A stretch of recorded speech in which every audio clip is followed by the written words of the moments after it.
100%. We've got to stop. We've got to stop beating up on ourselves, because the world's doing a good job as it is. So, if I want to be part of the solution, I have to learn.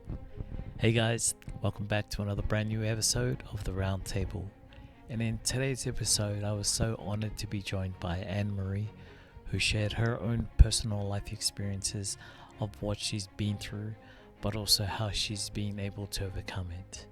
And look, please stick around to hear her story, as it could possibly help you out if you're going through a similar experience to what she shared with me today. And so, without further ado, let's get back to the show. And please take into consideration that we will be talking about sensitive topics. So if you find it triggering, then please call Lifeline on 13 11 14. That number again is 13 11 14. Hey guys, welcome again to another brand new episode of The Round Table. And today I'm back at one of God's hidden gems again, Hervey Bay. I'm so honored to also be joined by AnneMarie, who is a transformational coach and author. As always, the Round Table symbolizes a safe space where stories are shared, voices heard, and lessons learnt. So grab your favorite coffee, tea, or even a glass of water and pull up a seat, because every story shared here matters. AnneMarie, welcome to the Round Table. Thanks, Tad. Nice to be here.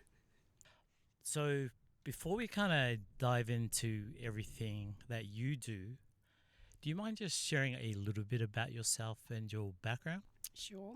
So I'm 66 years old. I live in Hervey Bay. I've done a lot of travel. I've got 2 grown children. I guess my whole life is about spirituality and self-empowerment in a nutshell. Okay. So, can you then just take us to the beginning of how you got into it? What was the inspiration? How I got into spirituality? I guess I've been searching all my life, even as a child, which I didn't realise. And any time I always tried to question things, I always got in trouble for it. So it sort of sent me on this journey of searching. And I searched a lot, and it wasn't until, I think it was 1987, when I came across the Brahma Kumaris, which is a worldwide spiritual organisation. And one of the things that really stuck out for me was one of the things that we live by is give no sorrow and take no sorrow. And I realised I was good at not giving sorrow, but I wasn't good at not taking sorrow. So that really made me stop, and that stuck with me for quite a long time. But I did do a lot more searching in the meantime, but that brought me back there, because the main premise of the Brahma Kumaris is when I change, the world changes. So that's what got me on that path. Does that also align with, say, stuff like meditation and that, or was that a separate area that you looked into for your own empowerment in life and stuff like that? I guess the meditation was part of it. It was more, I didn't know what I was actually looking for. I was just searching for my identity, I guess. And I didn't know who I was. It's taken me a long time to realise what I was looking for was myself and God. And so having found that connection, it gives me an anchor in this life, especially the way the world is today. It's given me a way to reclaim my own power and recognising it's about me taking control of my mind, my body, and not about controlling anyone else, nor allowing others to control me. So it's about not interfering with anyone else's karmic account, and nor letting them interfere with mine. When you say and not letting others control you, did you actually go for an experience or hardships in your life at one stage? Many hardships. What really made me search deeply was back in 1995 when I'd gone through a messy divorce before that, and I was engaged to a man who ended up taking his life. And that really made me question a lot of things, and that really sent me looking deeper and deeper in there had to be more to life than what I was experiencing. And then after that, it took me a while to get over that, and then I got into a couple of other relationships which were quite, looking back now, they were quite toxic. And then the last one was my 24-year relationship, which I ended up not understanding that I was dealing with narcissistic abuse. Through the practices, were they some of the things that helped you along the way to find yourself again, or did you have to go through other methods in trying to reclaim control again? My main thing was my spiritual connection, but I did have to go and get some counselling. I did have to understand what I was dealing with, because I had no idea that there was even a thing called narcissistic abuse. And it took me quite a while to understand it and to not blame myself and to not see myself as weak, because the emotional manipulation and the gaslighting, where you're constantly being questioned on your own reality, does make you, one, it makes you feel like you're the one that's going crazy, and two, it makes you completely doubt your own reality. So I did need to understand it from a psychological point of view rather than from a spiritual point of view, because for a while I felt like the spiritual practice wasn't working, but I didn't realise it was, but I needed to understand it from a psychological point of view to be able to put them together. I don't know if that makes sense. Oh, well, for someone that's probably going through that same experience, what would be one or two things that you would recommend they could look into? Or if you're having doubts, if you're dealing with someone who constantly questions your reality, constantly blames you, and constantly flips the tables on you, I really would recommend getting some counselling and I really do need to stipulate this, with a psychologist who understands narcissistic abuse, because there's a lot of psychologists out there who don't understand it, and they will end up shaming the victim, and you walk away feeling even more like you're the problem, because everyone wants to point the finger at you, and people with narcissistic tendencies are very good at blaming you, and they portray themselves as this amazing person. So you're the one that looks crazy because you're the one that's losing the plot, trying to understand what's going on, trying to make it work. So yeah, I would recommend you get decent counselling with someone who understands narcissistic abuse. okay, so now you're in a good place in your life now? Yeah. My main achievement is my loving myself. That's been a very, very long journey. Really being strong and anchored in my relationship with God, divine, universe, whoever you feel, whatever name you want to call. And just finding my feet again and being grounded and having my nervous system calm down, because those who are going through narcissistic abuse will understand that your nervous system is constantly, it's like the sensor light that is too sensitive, the slightest breeze and you react. And so narcissistic people sort of abuse that fact. So having my nervous system really calm down, and a lot of it's been the meditation and my spiritual practice, with the understanding of what I've learned through counselling. So I started a YouTube channel to help other women, especially those who are just trying to work out what they're going through or just starting to find out what they're going through, to let them know that they're not alone, that there is support, they're not going crazy, and there is ways to heal themselves. So they have to know that this support is out there, because you do feel completely isolated. What else are some of the other things that you practice? Transformational coaching. Hypnotherapy, intuitive spiritual guidance. So that's done with tarot cards and oracle cards. Again, it's all about helping individuals reclaim their power and reclaim their light. about being okay with who they are, because the world doesn't want you to be okay with who you are. And so it's about really claiming your own peace, returning back. So it's not about becoming someone or something else. It's about returning back to our essence of peace, of love and of light. That's and that's what I find. The more I can return back to that, my creativity starts to open up, my confidence starts returning, because I really lost my confidence. So that's starting to return. So being here is really great for me. So thank you for that. It slowly, I've always lived in gratitude, but I'm starting to appreciate life again. Because gratitude is one thing, but to really appreciate what you have instead of what you don't have, where you are instead of where you're not. They're all things that are really important for me, and things that I sort of lost along the way. And one of the other things we spoke about earlier on is, you're an author. How did that come about? So that was part of the Brahmakumari spiritual practice, because I was doing a lot of journaling, and again, it was all about reclaiming my own power. And so I started journaling. So my first book is called Will to Wonder, 21 Powers on How to Reclaim Your Power.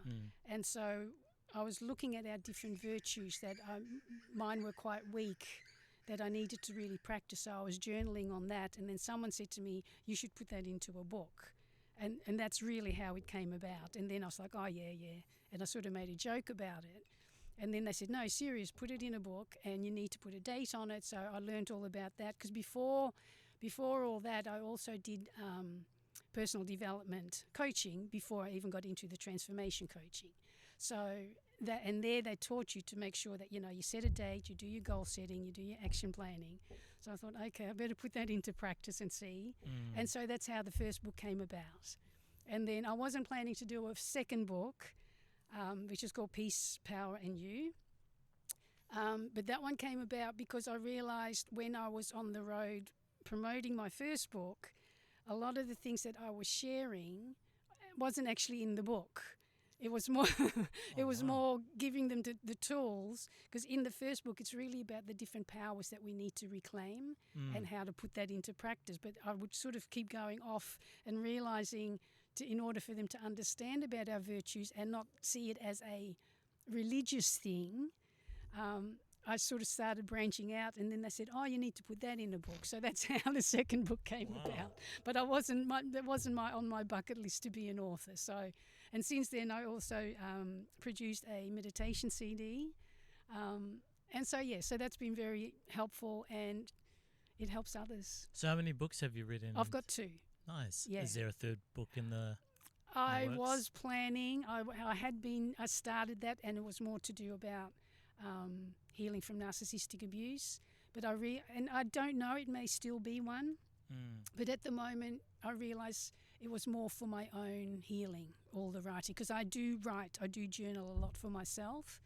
And that's something else I can recommend, is for people to journal their thoughts. Well, talking about journaling, for someone that's probably thinking about journaling, what would be a starting point for them that could get them into journaling? Because you can tell someone, just journal it, they might not know where to start. Like, they'll probably write the date and then write a few lines of like, today's Tuesday.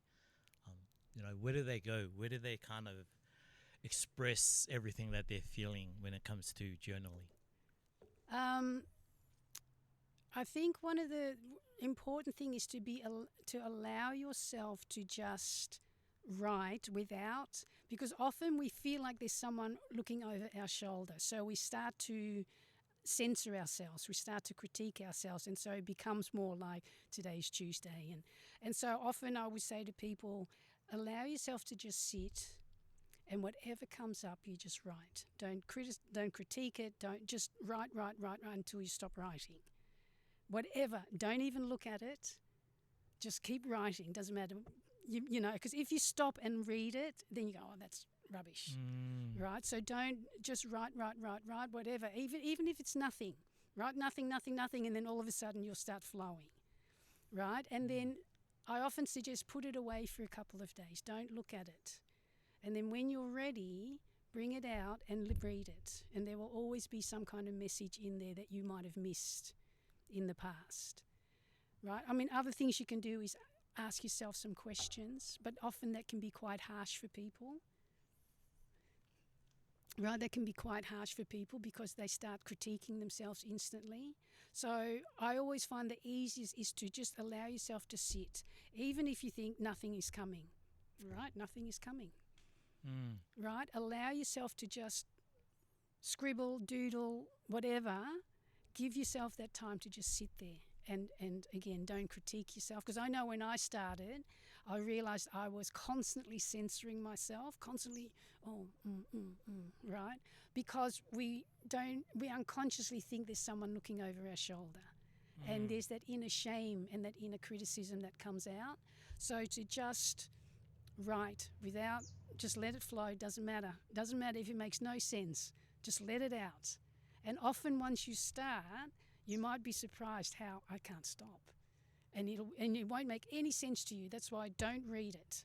Just keep writing, put it away, and when you're ready, bring it back out. But what if it's something you want to do like daily, on a daily basis then? Is that a journal then, or is that just a diary? It can be a little bit, what's the word I'm thinking of? I mean, that works for some people, but for a lot of people it's too structured. And then they again beat themselves up because, I didn't journal today. I had nothing to say today. What's wrong with me? Right? So it doesn't have to be every day. If you want to, great, but never ever put that pressure on yourself. Give yourself that permission to let it flow. Because if we don't, because we're so conditioned to think this way that we're too scared to. And if I allow myself to just be in it, and with one of the things with the coaching is we teach people to feel to heal. Okay, we're not taught how to sit with the feelings, and I'm not talking about wallowing in self-pity. I'm talking about allowing myself to, here comes the tears. Right? Normally we'll either get busy or we get distracted or we beat ourselves up going, no, I've got to suck it up. Right? No, allow the tears, feel it, release it, and then get on with it. It has to come up. It has to be released. Because what we do in life, we push it down and push it down and push it down. We get busy, we get distracted. One of the most beautiful sayings is one of the seniors from Brahma Kumaris, and she passed away when she was 105. And she used to say, it's no good to sit in sorrow with what we've done wrong. We've got to let it go and get on with what's right. And so allowing yourself that healing process, we have to sit in it to feel it and then release it. Otherwise, it's just it'll come out somewhere along the line. Somewhere I'll get triggered and it'll be at the most inconvenient time. Right? And then I'll get busy again. And so most of the world is unhealed because we've been taught to push it down. But we have to let it out. Yeah, no, absolutely. Just talking about some of the things where you said, don't, if you're not feeling it, it's not the end of the world kind of thing. Yeah. But I tend to do the same thing. I do it like a daily journal, but I don't always fill it up. It'll be blank, but it's exactly what you said. You get too busy. Yeah. You forget, and then when you come back to it. So the one thing I do before the end of the day is I still look at that blank space and go, the one thing I can do is, and I'll write it down myself, is, did I honor myself today? Yeah. That's enough for me to okay, then I can kind of break down. Yeah, I did this, I did that. I'm grateful that I got to do this. Yeah, cool. If it's a few lines, yeah, that's enough for me. Yeah. Hey guys, thanks again for tuning back in. And if you're finding value in today's show, then please hit that like button, subscribe and share so that I can continue to discover more unsung heroes and individuals that are making a huge impact not only in the community but in their own lives, which could also be relatable to something that you may be experiencing or going through. And so, without further ado, let's get back to it. 100%. We've got to stop. We've got to stop beating up on ourselves, because the world's doing a good job as it is. So, if I want to be part of the solution, I have to learn to love myself and not beat myself up. Because if I do, then I'm part of the problem. Because that self-criticism, that self-flagellation, it's negative energy, and any kind of negative thought is energy, and we can feel how heavy the energy is in the world today. So if I really want to help the world, I don't have to be on a stage. I just have to change my thoughts from negative to positive, and I'm not talking about pretending everything is okay. It's about recognizing the not so nice stuff, but to not buy into it by creating heavy thoughts about it. So seeing it and going, okay, I see that, I send them love, but I choose happy, as an example. And constantly redirecting, because our mind is like a child and it's been running around, right? And now it's gently reining that child in, redirecting that child. And we've got to keep going. I always say to people, baby steps, because I was an all or nothing person, and so I had to really learn the baby steps and to remind myself to keep wiping the slate clean. So if I take a baby step, like with a baby learning to walk, we don't reprimand them for when they fall. We just encourage them, right, when they get back up. So we need to learn to pat ourselves on the back. I high-five myself. People laugh at me, but, I high-five the mirror, I high-five God. Just to remind myself, hey, I took one baby step today. And so when you fall down, it's okay. Don't beat yourself up. Take a breath, wipe the slate clean, dust yourself off, and take another step forward. And just keep going. Okay? Don't carry the mistakes of the past, and don't carry the mistakes of others, because we're good at carrying the mistakes of others. And the backpack gets heavier and heavier. And because it's on our back, we don't even realize it until we go, why am I so tired? Right? So giving yourself that permission to just, we have to learn to play as well. We forget to play. People think, I need to be responsible. The true meaning of responsible means to learn to respond in a positive, life-giving way, as opposed to reacting. Because when I react, the second I react, and this is a really good point for those who are dealing with narcissistic abuse, the second you react, you're giving away your power. And they want you to react. Just wanted to circle back with the high-fiving yourself. God, the spirits, whatever it may be, what does that do for you when you're doing something like that? One, it makes me smile. It makes me laugh at myself, not in a self-deprecating way, but in a way it's like, oh, good on you, you're having a go. Doesn't matter if you fail, you're having a go. So it's just a little yay, yay, good on you. And it uplifts me. I thought people always see me as a bit weird, but that's okay. I don't mind now. I can be weird. But it works. I find you lighten up, and it just puts a smile on your face. And that automatically uplifts your thoughts. It automatically uplifts your vibration. Okay, so we've kind of touched on your thoughts and your mind. With that, there's also the body that we need to kind of look into. Can you kind of just talk us through some of that when it comes to the physical side? Because you would need to bring balance to both mind, body. 100%. So, again, I thought I was practicing a lot more spirituality and all this stuff. Then I didn't realize how much I was storing it in my body. And there is a mind-body connection. And there's a couple of corny therapist sayings. One is we store our issues in our tissues. And the other one is that the body cries the tears that the mind won't. Okay, break them down to. So whatever I'm not dealing with, or even no, I shouldn't say I'm not dealing with. I may feel like I'm dealing with things, but whatever I'm storing into the body, whatever remains unresolved, will store in the body. And so, even for example, negative thoughts are acidic for the body. So, getting upset, getting worried, getting stressed, it's very acidic. You know, you talk about acid and alkaline diets, and we know about the foods. We need to have more alkaline foods to make the body more alkaline. For people that are listening, what do you mean alkaline?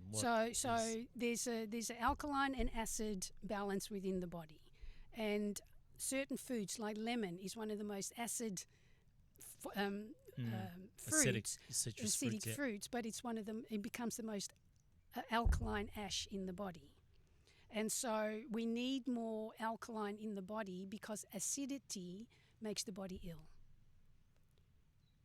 Okay, and so things like having positive thoughts, lift my vibration, is more alkalizing for the body rather than having negative thoughts.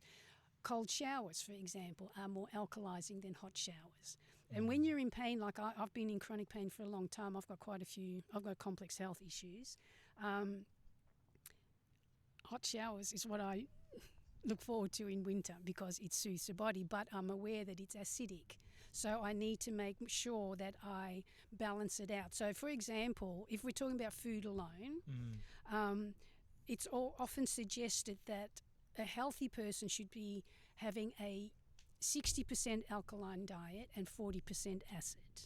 Okay, and there's lots of lists. Just go on Google and just type in alkaline and acid foods, and you'll be amazed how much information is out there. When you're not well, so in my case, I had rheumatoid arthritis for 15 years. This is the first time in 15 years that I've been where it's in remission. Congratulations.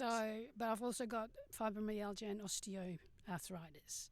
So when you're not well in that sense, and it can be mental health, right, as well. If you're not well mentally, we need to be on an 80% alkaline and 20% acid diet. Okay, so things that are good for us, like rice, is acid. Okay, so it doesn't mean we don't have rice, but we just make sure that we balance it out. So when you look at your lists, it gives you an idea.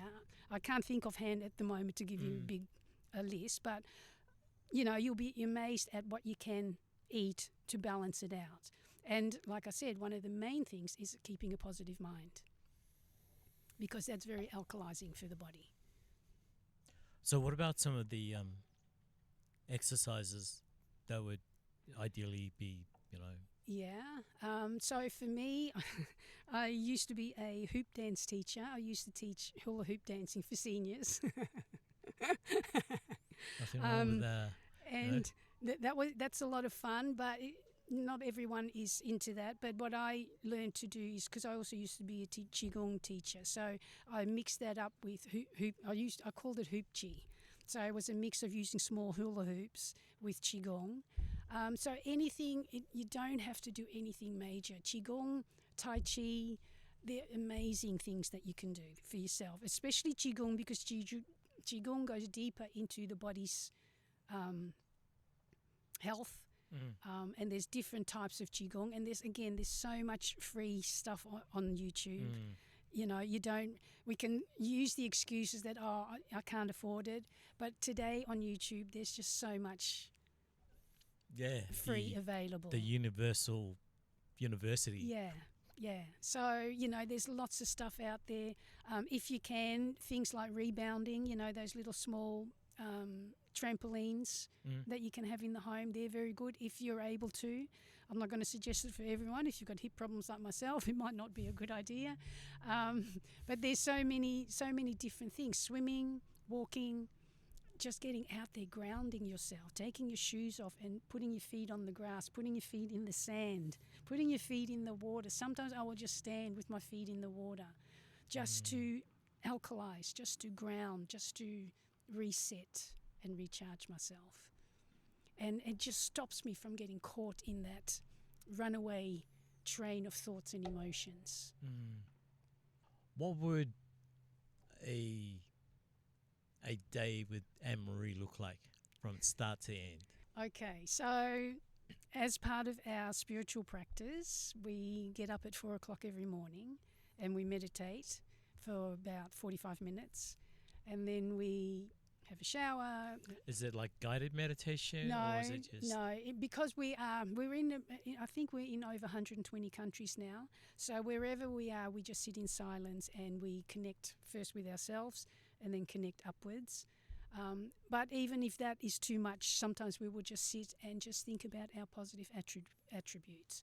Or otherwise, we might just send love and light out into the world, right? So it's very much about rebalancing, bringing yourself back to soul, back to my spiritual identity, because we get so caught up in our roles that we forget who we are. And so then we always either too much or not enough. And then I will, if I can, I'll go for a walk if I don't have clients. I do several meditation classes that we offer free of charge around the world. So I do that in Hervey Bay. There's one community group in Burham Heads. I recently did a women's healing circle for International Women's Day. So I love keeping myself busy. I read, I do the YouTube channel. I spend a lot of time in silence because that's my peace. Yeah, and then I'm in bed pretty early, probably around 8 o'clock. So I'm pretty much a vegan. I still have honey. So to those complete vegans, no, I'm not complete because I still eat honey. But I'm pretty much a vegan. We don't eat out because of the vibration that others may put into the foods. And having worked in hospitality in the past for many, many years, I see what goes on behind the scenes. And you get some amazing chefs and you get some very angry chefs. And so we eat that vibration. So we generally cook for ourselves and we meditate while we cook. We, go upwards and put that love into that food so that so that's alkalizing as well, right? So we put that back into our bodies, and so that helps me. And I'm not recommending this for anyone, but what I'm sharing is I'm not on any pain medication, and I haven't been. But it's a whole lifestyle. It's not just meditation. It's a whole lifestyle of working on myself, empowering myself, redirecting myself, and meditation is my main medication. But if you're on medication, do not take yourself off it. It's a gradual process, because I always have to clarify that in case people just go, and they take themselves off, which no, you don't. You do it with your doctor, and you just get on a self-empowerment, self-healing journey. Yeah. Wow. So that's really what my whole life is about self-healing, self-empowerment, and keep raising my vibration. So everything I do, it's always that in my mind to lift my vibration so that I can help lift the vibration in the world. If there is one or two things we probably haven't covered, now's an opportunity for you to open up and share other things that you'd like to share with us. Or probably the main thing is, if you believe in a higher power, whoever that may be for you, start looking up more. Reconnect. It is so important. And if you don't believe in anything, just imagine what if there was, and work on that premise. What if there was something or someone higher? What if you were able to connect and hand over, surrender some of your burdens? For me, that's probably the main thing, is to really reconnect with yourself internally, spiritually, and then in time going upwards. So whoever you believe in, whatever you believe in, really look up. Because the other thing we forget is when we're looking up, we open this pathway. And so when we get anxious, If you look at the physiology, or depressed, their head goes down, the shoulders come forward, their chest caves in, you can't breathe, right? So just opening up, even if you don't believe, just start looking up and just imagine, what if there was? What if I am just only a tiny speck on this universe? You know, we're quite arrogant as humans. So it brings you back to humility and simplicity. And I think we could do with a lot of that in the world. If there's one or two pieces of advice that you could share with someone who's going through a nasty relationship of sorts, what would it be?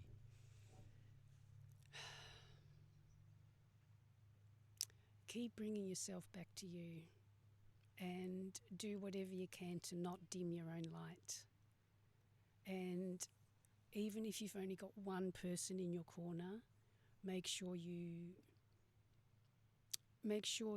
talk with that one person.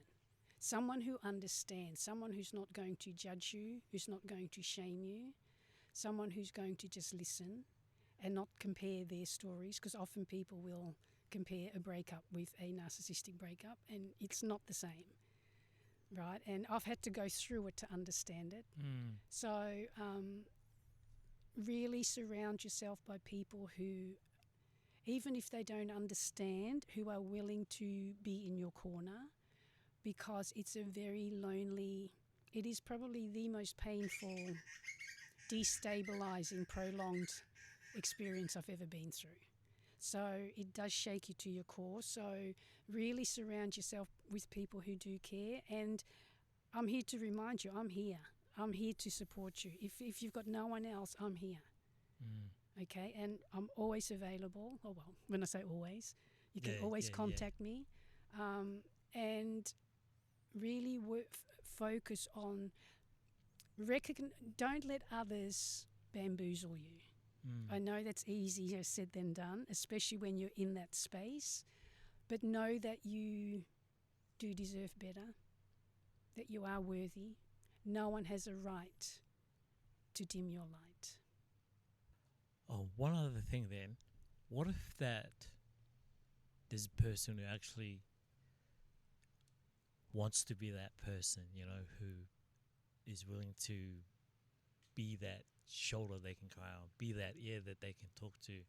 Because maybe there are some people who just don't know how they can help someone. What would be that one thing you reckon could... What the person listening, you mean? Yeah, because it's like you said, you find that person, but what if you don't have that person? So what if there is one person who wants to be that? If someone wants to be that, just listen. Just let them know you're there. Let them know, I don't know what to do, but I'm here. I'm here. Because we can't fix anything. We can't do the work for them. We do have to understand that we have to heal our own wounds. Others can be a sounding board, a support, but they can't do the work for me. So I have to also make that effort that I'm going to keep working on myself and not just dump on this other person, because otherwise this person's going to get sick of it. Right? If they think that you're just dumping and you're not doing anything to help yourself. As long as you're always looking for ways, okay, what can I improve on me without blaming yourself, but to really go, okay, what do I need to do to change? To not engage with this, because as soon as we react, we're engaging, we're participating. That was a big thing for me, recognizing that, and recognizing that by people pleasing, we're actually enabling. Right? So really understanding that people will only hear so much. If I'm not doing anything to help myself, they're going to get sick of it, because they're going to walk away carrying all your burdens, and they don't want to do that either. So if you are the person really wanting to listen, just let them vent, especially when they're first finding out, because there's a lot of stuff that's going to come out. And if you're able to be that person, wonderful. Okay, Marie, so I started this new segment, which is that for each guest that I have on the show, they are asked a question that was left from my last guest, and then so on. Okay. So I got a question here that was left by my last guest. So Okay. if you're ready, Yeah. if you could give your younger self one piece of advice, what would it be? Oof. To not dim my light. And I know that sounds easier because we don't realise we're doing it, because it's a defence mechanism. It's a trauma response when we please others. But to say to yourself, you are enough. You are more than enough. You don't need validation from outside of yourself. Now, finally, before we wrap up, how can people get a hold of you and where? They can see me on my YouTube channel called Soul Unbroken, or they can email me. Do I give you my email, or do I? Is it? Oh, just, you can read it out now and then. Okay, so I'm going to have to spell this. It's I am at AnneMarie DeSeriere.com.au. So that's ANNEMARIE DESERIERE. Cool. Thank you so much. And that's all the socials. That they Sorry, no, you can reach me on Facebook. That's under my name, AnneMarie DeSeriere. I forgot about all those. LinkedIn as well under my name, and Instagram. But I'm not a big social. But you can reach me through those. Okay. Cool. But I can't say that I'm on there all the time. Yeah.